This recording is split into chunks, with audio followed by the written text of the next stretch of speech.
안녕하세요 여러분, 형규쌤입니다. 자 여러분, 이번 시간에는 바대 문명 두 번째, 바로 인도 문명과 중국 문명에 대해서 공부해 보도록 하겠습니다. 자, 이번 인도 문명에 대해 공부를 해볼 건데요. 인도 문명은 말 그대로 오늘날 인도 지역에서 형성된 문명인데, 이 인도 문명은 두 가지의 내용 요소를 구분하셔야 돼요. 바로 인더스 문명과 겐지스 문명을 구분하시는 겁니다. 인더스 문명은 말 그대로 인더스강을 중심으로, 겐지스 문명은 겐지스강을 중심으로 형성하는데, 이걸 왜 구분하라 그러냐? 여러분 가끔 그런 생각해 본 적 없어요? 오늘날 인도인들을 보시면 분명히 같은 아시아인인데 아시아인처럼 느껴지지 않죠? 뭔가 누가 봐도 얘네는 뭔가 서양의 혼혈 같은 느낌이 든다 라는 생각이 들 거예요. 인도인들을 보시면. 그 인도인들이 어떻게 형성됐는가? 거기에 인더스 문명과 겐지스 문명의 비밀이 있어요. 원래 인도의 원주민들은 오늘날 인도인들이 아니거든요. 자, 이게 무슨 말이냐? 자, 우리 인도 문명, 인더스 문명과 겐지스 문명을 비교해야 되는데, 자, 인더스 문명은 BC 2500년경에 성립이 됩니다. 이거 어디 성립하냐? 위치가 이름 그대로 인더스강. 인더스 문명은 인더스강에서 형성이 되는데, 인더스강 상류에 이 펀자브 지방에서 형성이 돼요. 이 펀자브 지방 같이 기억해 두세요. 그러니까 인더스 문명은 BC 2500년경 정도에 어디에서? 인더스강 상류의 펀자브 지방에서 형성되었다. 이 펀자브 지방의 자료에 되게 많이 나오는 키워드거든요. 그러니까 펀자브 지방이라는 그렇게 해두시고요. 그리고 이때 당시 인더스 문명을 형성했던 이 인더스강 상류 펀자브 지방에서 인더스 문명을 형성한 원주민들이 바로 드라비다족이라고 하는 원주민들이에요. 이 원주민들이 청동기를 기반으로 해서 인더스강 상류에 만든 게 인더스 문명입니다. 자, 그리고 청동기에 기반한 모든 초기 문명은 그들의 부족한 무력을 하늘에서 권위를 빌려온다. 재정 일치의 신권, 신정정치의 모습을 보인다겠죠. 역시나 이 인더스 문명도 청동기를 기반으로 한 재정 일치의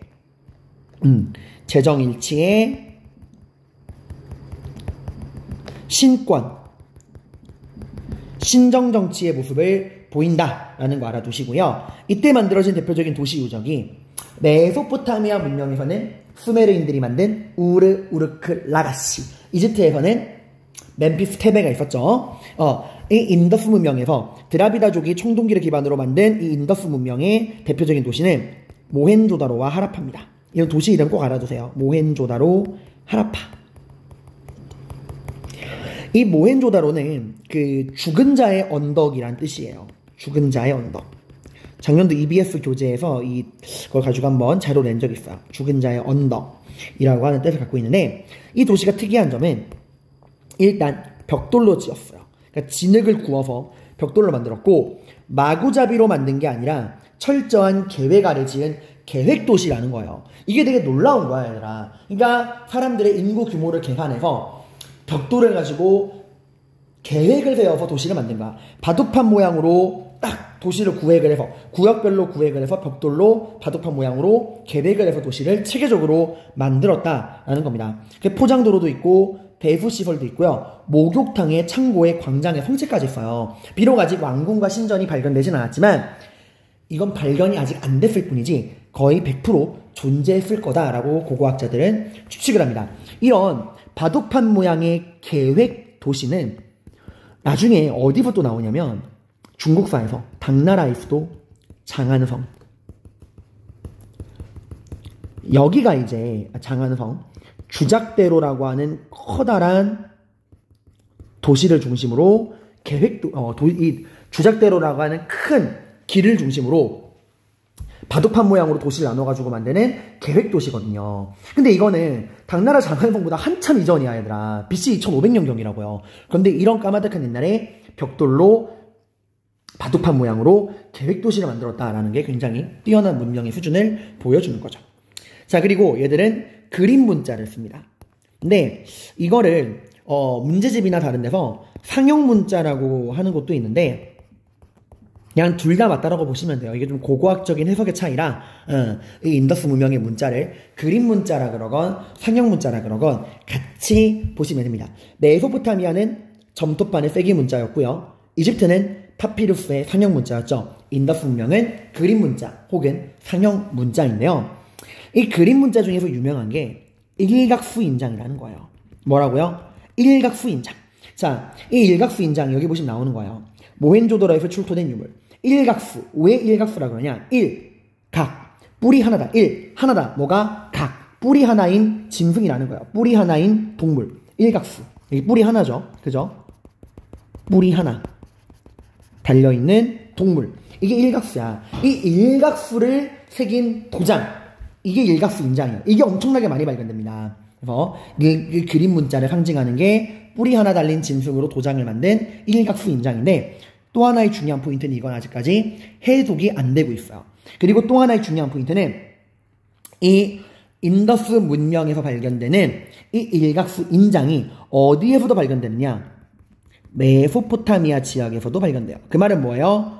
메소포타미아 문명과 인더스 문명이 함께 뭐 했다는 거야? 교류를 했다라는 증거가 되는 겁니다. 자, 그래서 우리 인더스 문명 다시 한번, 인더스 문명은 어디에서? 인더스강 상류의 펀자브 지방에서 누가? 드라비다족이라고 하는 원주민들이 청동기를 기반으로 만든 재정일치의 신권 신정 정치였고, 그리고 도시 대표적으로 뭐 있다? 모헨조다로, 하라파, 벽돌로 만든 계획 도시고요. 그림 문자 대표적인 건 일각수 인장. 해독이 안 되고 어디에서도 메소포타미아 지역에서도 발견된다. 특히 이 일각수 인장은 EBS 교재에서 되게 중요하게 다룬 부분이니까 알아두세요. 근데 이게 왜 이렇게 찬란한 문명이 쇠퇴하게 됐냐? BC 1800년경에 인더스 강의 흐름이 변하고요. 이때부터 홍수가 엄청나게 많이 발생을 합니다. 오늘날에도 홍수가 나면 피해가 심각한데 이 시대에는 더 했겠죠, 여러분들.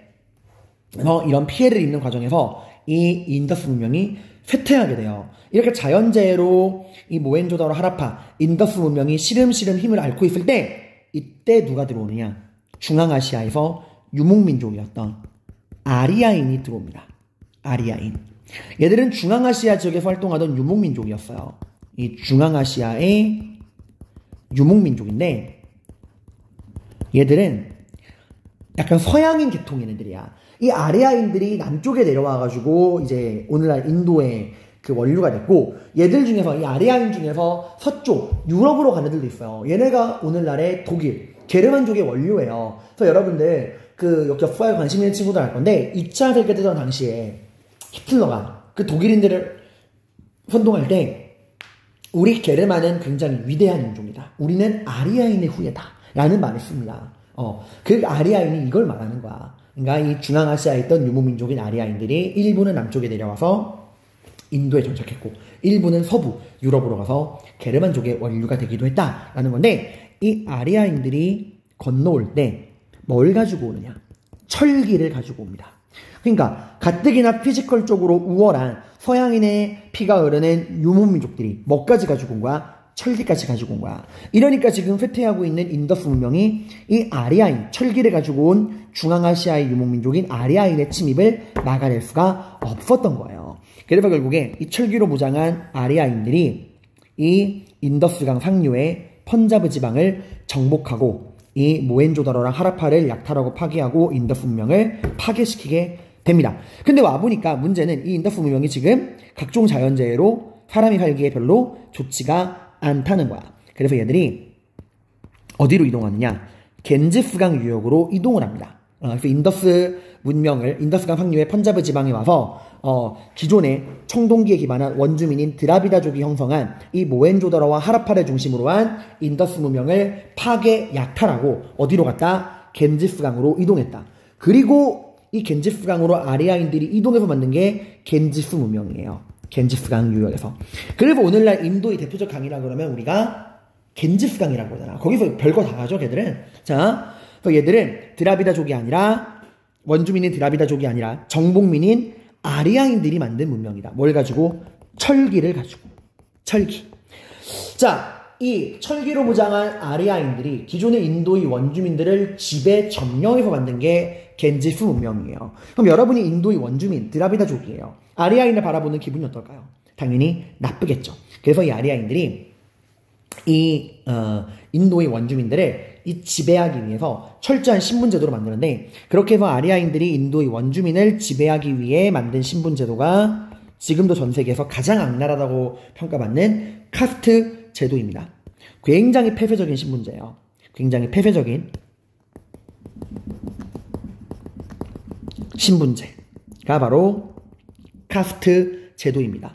여기 나오죠, 제도가. 카스트 제도는 4개의 신분으로 구분이 돼요. 브라만, 크샤트리아, 바이샤, 수드라, 이렇게 4개의 신분으로 사람을 구분하는데, 1계급인 브라만이 종교적인 의식을 담당하는 사제계층이고요. 2계급인 크샤트리아가 무사, 귀족, 그러니까 정치와 전쟁을 담당하는 무사와 귀족들이 2계급인 크샤트리아고, 3계급은 바이샤, 평민, 농업과 상업과 수공업에 종사를 하는 사람들입니다. 그리고 마지막 4계급이 수드라, 노예들인데요.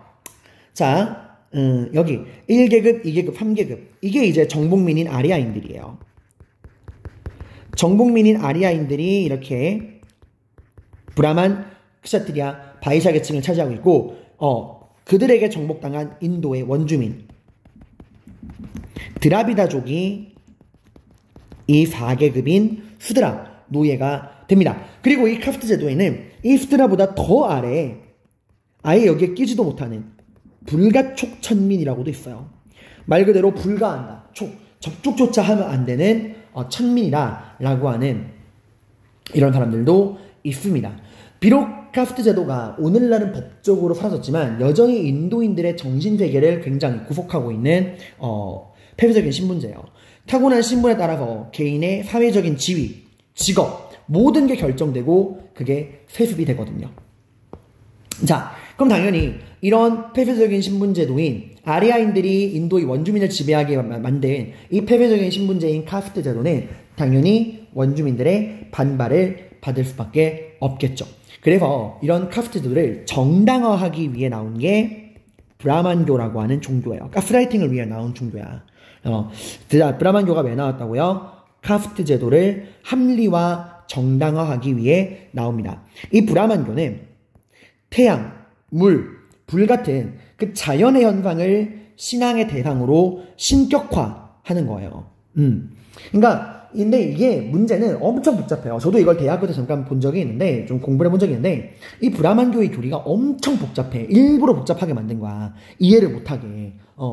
그래서 이 복잡한 자연현상을 신앙의 대상으로 신격화했고요. 그리고 이 카스트 제도를 합리화하기 위해 2가지 논리를 가져옵니다. 바로 윤회와 업이라는 거예요. 그러니까 우리의 삶은 윤회, 끊임없이 돌고 도는 윤회의 연결고리 속에 있다.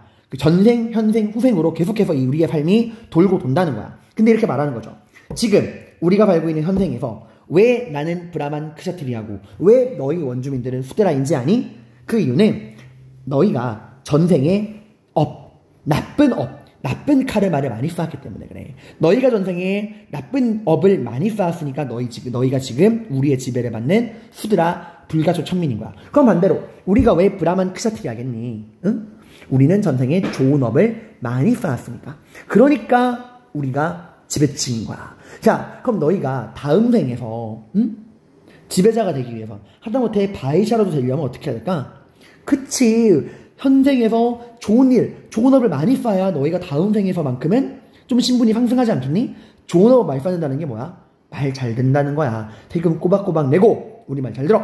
그래야 다음 생에는 바이샤로도 태어날 수 있으니까. 라고 말을 하는 거예요. 그래서 이 브라만교가 카스트 제도를 정당화하기 위해서 나온 게 이 윤회와 업이라고 하는 논리 구조예요. 그러니까 굉장히 브라만교가 중요한 종교가 되는 거야. 그래서 이 카스트 제도에서 1계급이 무사랑 귀족 같은 크샤트리아가 아니라 사제인 브라만인 거예요. 그만큼 브라만교가 중요하니까 이 카스트 제도에서도 사제인 브라만이 1계급인 거야. 그죠? 근데 자, 이러한 브라만교, 이런 윤회와 업과 자연의 현상을 신격화한 브라만교의 경전이 이제 베다라고 하는 경전이 있는데, 이건 너무 사람을 억제는 제도죠. 꿈과 희망이 없는 가스라이팅이잖아. 그래서 인도에서 이러한 브라만교의 윤회와 업에 기반한 이런 차별적인 신분제에 반발해서 이 브라만교를 깨부시기 위해 나온 게 불교와 자이나교예요. 불교와 자이나교. 자, 얘들은 기본적으로 이 윤회랑 업이라고 하는 기본적인 세계관 자체는 인정을 해요. 그래, 맞다, 오케이, 인정. 윤회와 업이라고 하는 세계관은 우리도 인정할게. 다만 핵심은 어떻게 해야 그 윤회의 고리를 끊어버릴 수 있느냐. 그러니까 이 윤회의 고리는 우리가 벗어날 수 없는 그런 굴레가 아니라 우리가 충분히 윤회를 벗어나서 자유로워질 수 있다라고 말하는 게 불교란 자인하교야. 결국 얘네는 윤회를 깨기 위해 나온 종교예요. 그럼 어떻게 깨느냐? 불교는 해탈,